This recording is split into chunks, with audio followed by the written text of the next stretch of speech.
Talk your ass off. What the f was that? It was a cowbell.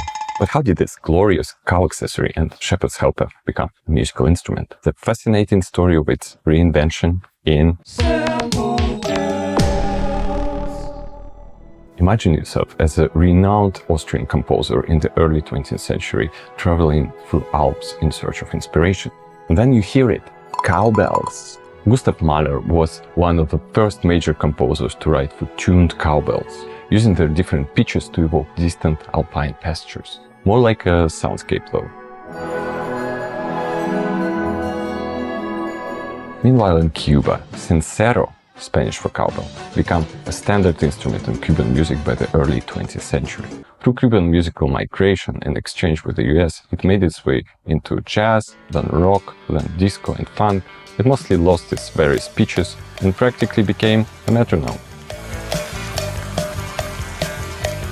In late 70s Japan, Roland's engineers had a problem. How do you make analog drum machine sound realistic? After much thought, they pretty much failed at this task. And yes, they included a cowbell. It ended up sounding like this. Not very convincing, right? Just two oscillators and a few analog components trying and failing to sound like a cowbell. And somehow this fake cowbell became even more famous than the real one.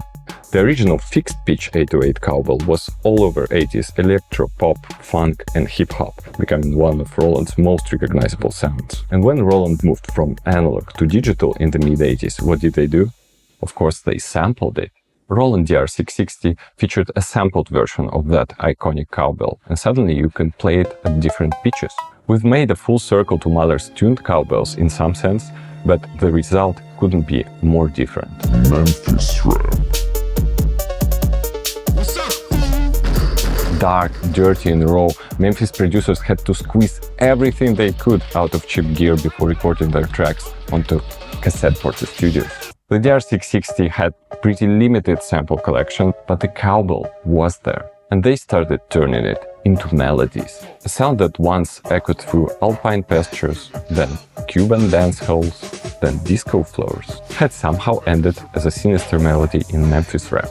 And considering Tennessee had plenty of cows, maybe it was always meant to happen.